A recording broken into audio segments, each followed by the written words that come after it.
Siang, Dokter Latifah. Siang juga Mbak Kristi. Apa kabar, Dok? Alhamdulillah. Alhamdulillah. Sehat-sehat. Gimana Mbak Kristi juga? Alhamdulillah sehat, Dokter. Semoga semua sehat-sehat selalu ya, Dok, di musim pandemi seperti ini. Betul. Zaman sekarang itu kalau menyapa orang gimana sehat apa enggak kayak gitu tuh, kalau dulu seperti kayak basa-basi, tapi sekarang meaningful itu. Betul sekali, Dokter. By the way, Dokter, terima kasih untuk waktunya siang ini untuk Neora TV.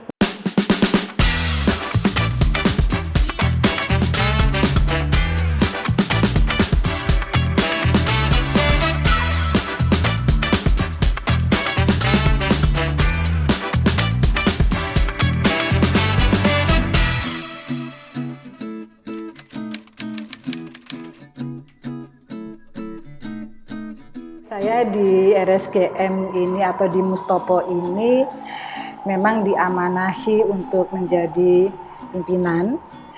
Tentu saja menjadi pimpinan di RSGM ini tuh besar ya, karena dalam artian sebagai rumah sakit itu ya ada pelayanan terhadap umum, tetapi juga ada pelayanan terhadap umum yang ada kaitannya dengan peserta didik. Karena kita ini adalah rumah sakit utama untuk Fakultas Kedokteran Gigi. Jadi kita menjadi wahana pendidikan bagi mahasiswa profesi di Fakultas Kedokteran Gigi. Jadi kembali kepada kesibukan itu tadi ya, Mas sebagai Direktur RSGM, tetapi juga saya kan juga dosen. Jadi ya mesti pinter-pinter bagi waktu antara ngurus rumah sakit, juga sebagai dosen. Tapi sebetulnya ya memang dalam mengurus rumah sakit, mahasiswa profesi ya yang jumlahnya cukup banyak ya, tentu bukan kerja sendiri, banyak yang membantu. Di dalam RSGM itu ada komitenya yang disebut dengan Komkordik. Kemudian juga di FKG itu kan juga ada kaprodinya yang khusus untuk mahasiswa profesi. Jadi tentu tidak sendiri, ada sistemnya, ada penanggung jawabnya juga. Ya cukup sibuk, tetapi bukan berarti terus kerja sendiri, ini kerja rame-rame. Jadi artinya teman-teman juga pasti pada sibuk semuanya. Oke, sebetulnya visi dan misi itu dibuat itu dengan melibatkan stakeholder ya. Jadi tidak hanya RSGM tetapi juga FKG, kemudian juga rektorat, yayasan sebagai representatif dari pemilik. Diolah bersama-sama visi dan misinya. Tetapi memang di kepemimpinan saya ini menjadi ada modifikasi, ada revisi atau ada perubahannya karena dikaitkannya dengan masalah pandemi. Jadi bagaimana ini visi dan misi tetap tercapai tetapi di masa pandemi seperti saat ini?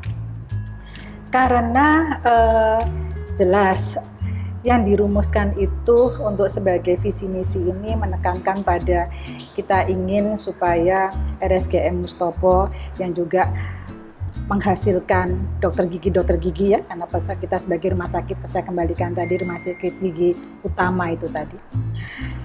Kita ingin juga memberikan pelayanan yang terbaik gitu, sebagai tempat pendidikan yang terbaik juga. Kemudian juga sebagai atau bisa menghasilkan penelitian-penelitian yang baik-baik juga.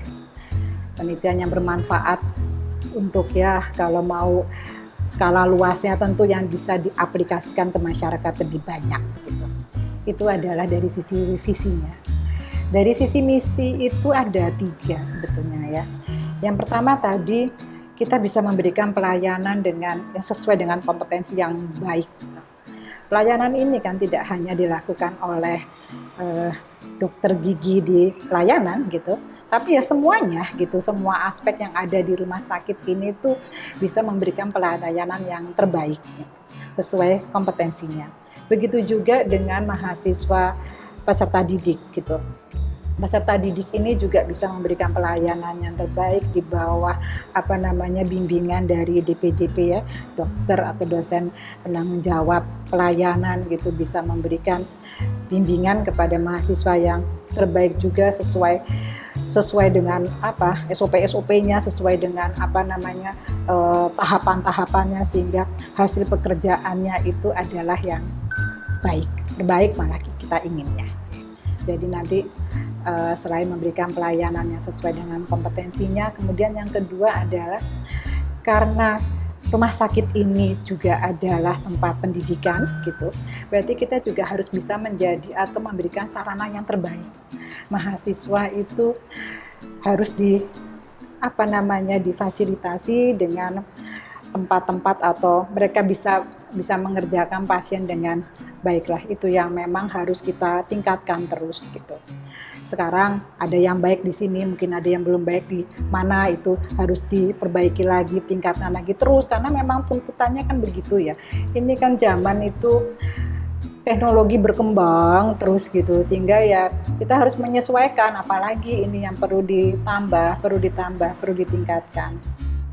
Tidak hanya tadi pada mahasiswa profesi, tetapi juga bagi dokter-dokter praktek kayak begitu, kita juga ingin gimana ini supaya dokter praktek itu juga lebih ada perkembangannya. Sekarang ada zamannya, mestinya punya alat apa gitu ya, kita ingin untuk supaya memfasilitasi, ingin memberikan alat-alat yang lebih canggih, lebih baik, sehingga dokter-dokter itu bisa bekerja lebih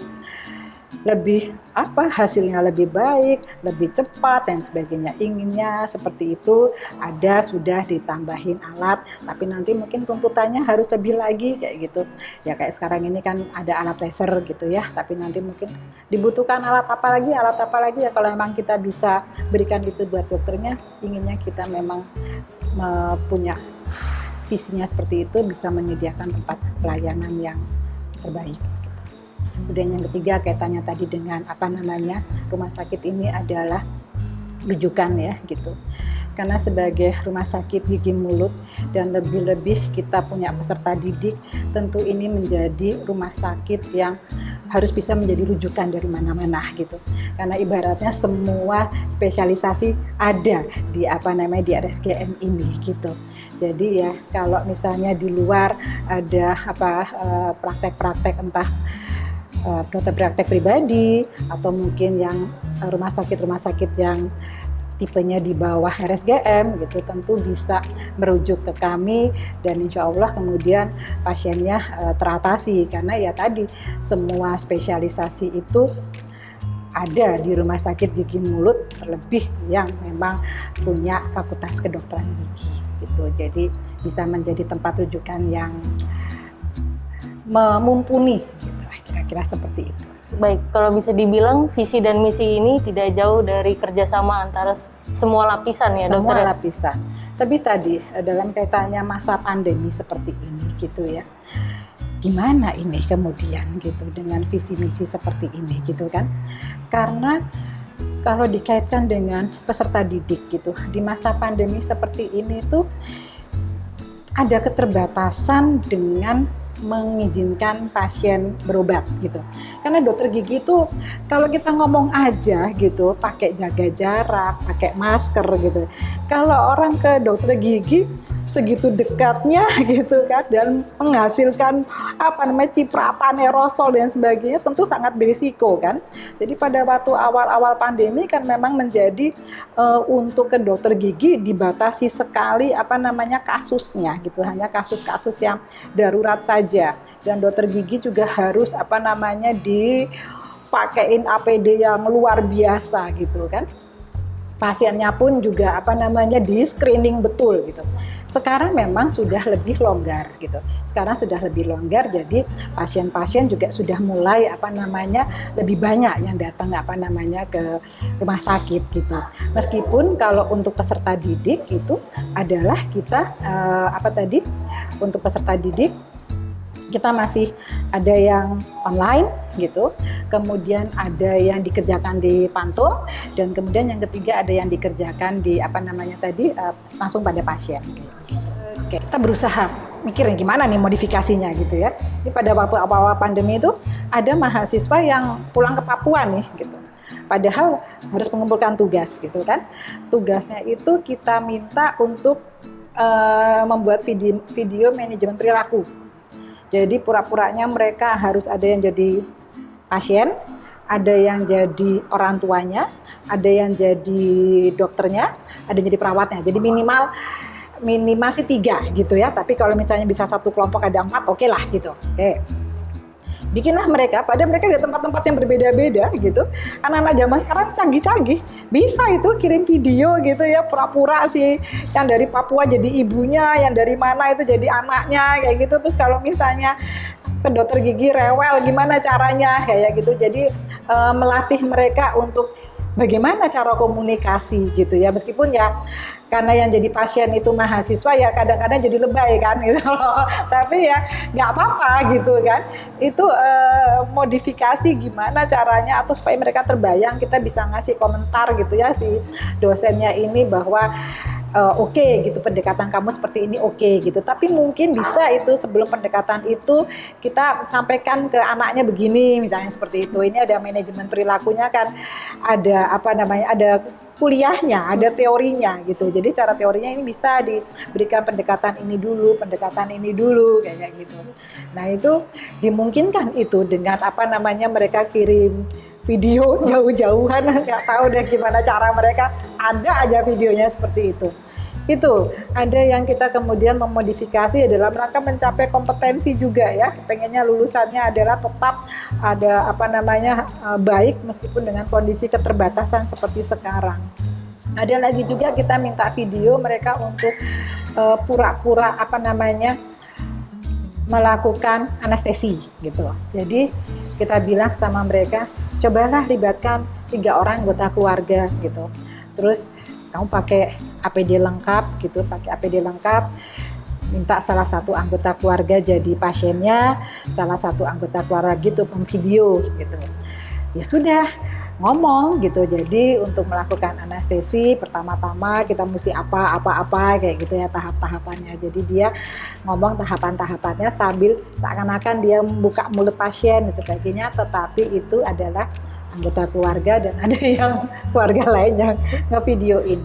Nah itu saya rasa mungkin departemen-departemen lain juga modifikasinya beda-beda ya gitu. Ini kebetulan karena kaitannya dengan gigi anak tadi ya, seperti itu. Tapi yang teman-teman departemen lain juga macam-macam inovasinya, gimana caranya kayak gitu dengan keterbatasan pada waktu yang lalu. Sekarang sih udah lumayan ya, beberapa sudah bisa mulai kita kerjakan secara langsung. Tapi mereka tidak paham kalau ternyata di kedokteran gigi itu juga ada spesialisasinya gitu. Orang nggak ngerti nih konservasi apa gitu ya. Jangan-jangan dipikir konservasi hutan gitu kali ya, Chris ya. Gitu. Supaya oklusi giginya dapat, dokter? Wah ini sih sudah terlalu canggih ini kayak gitu. Jadi pasiennya berkurang kayak gitu. Tetapi yang yang dibutuhkan macem-macem gitu kan, jadinya harus mikir nih.